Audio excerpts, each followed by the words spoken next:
Good morning. Welcome to subramani.com. I'm going to talk a little about attitude towards money, especially between two generations. There was this man who was earning well, has three children or had three children because he's passed away. Two daughters, both married, both settled in US. Son doing extremely well in Chennai, and the couple living in Mumbai. They had a nice 3 BHK old house in nice location. And this man had a lot of money. We all knew he had a lot of money, but his son didn't want to interfere too much in what he had and all that. He was very meticulous, well organized, everything in DMAT form and all that. And the son was slogging away, and son was about 47, 46, 47. And when the old man died, the children had no clue how much money he had. Then we tabulated, we saw a lot of it was in DMAT, a lot of it was in fixed deposits, etc., etc. He had, hold your breath, 9 crores. Children had no idea. Children thought that he would have had 60, 70 lakhs at best. His wife had died some time ago, 3-4 years ago. He was staying here. He had a Man Friday to help him. And he was not very old. He was in his 70s, maybe early 80s. And he had that kind of money, and he was not doing anything with it. He was not living a good life. He was not doing anything. It was just lying. It was just not being used.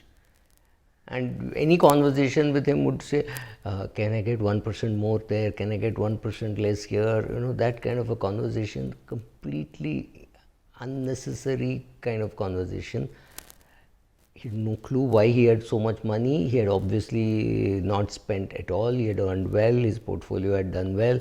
Obviously, he had not earned that kind of money. He had retired from an MNC, but in a very low clerical kind of a post. So, not that he earned too much, but his portfolio had done extremely well. This is a happy kind of a case where the son came and said, I have no clue why my father didn't spend more on himself. The second case is even worse. The parents are still alive. They are both in their 80s. They live in a building where they are in the second floor, and the building does not have a lift. When it rains in Mumbai, it actually pours, and that is the time when they have to gingerly step on stones to get into the building, simply because of the torrential rains. That building gets flooded, that whole area gets flooded, so it's a tough place to live.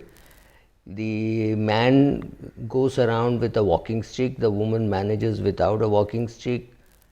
Now imagine walking into a house like this in monsoon, in the night, or during any time of the day. It is dark because of the rain, there is no electricity.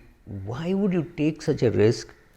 Especially when you contributed to a house about 5 kilometers away from where you're currently living, and your son bought a nice house where there are no EMIs due because your son is in US, and this house is given out on rent. Why wouldn't you spend money on yourself when you have it? Why do you have to give it to your children? They don't need it. I can't understand this. It completely beats me. There is a problem in India today of senior citizens not wanting to spend money in spite of the fact that they have tons of it.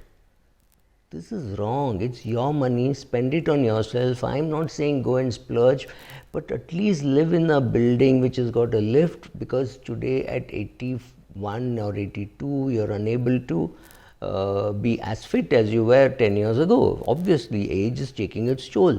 Why would somebody live like this? I have no clue. I do not know if any of you have a clue why people live like this.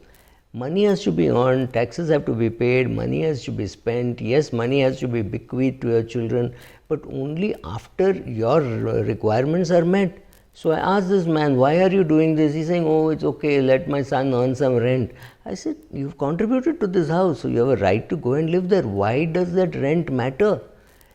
Largely what has happened is, when a person is used to penny pinching in his 30s, 40s because he was not earning very well or for whatever reasons, that bad habit or good habit, whatever you call it, the habit gets carried on even in your 80s. Now see how much money you have.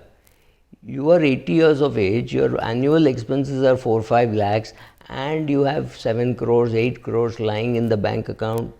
For whom? Your children will earn much better. At least spend on yourself. Live a decent life. Don't live a life which is so stingy. It makes no sense. Think about it.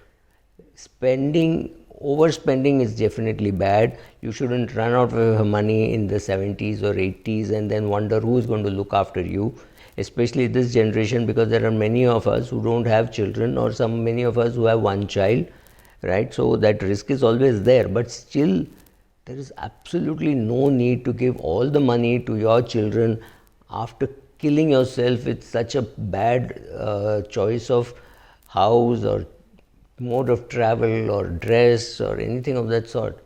Think about it and then act. Thank you.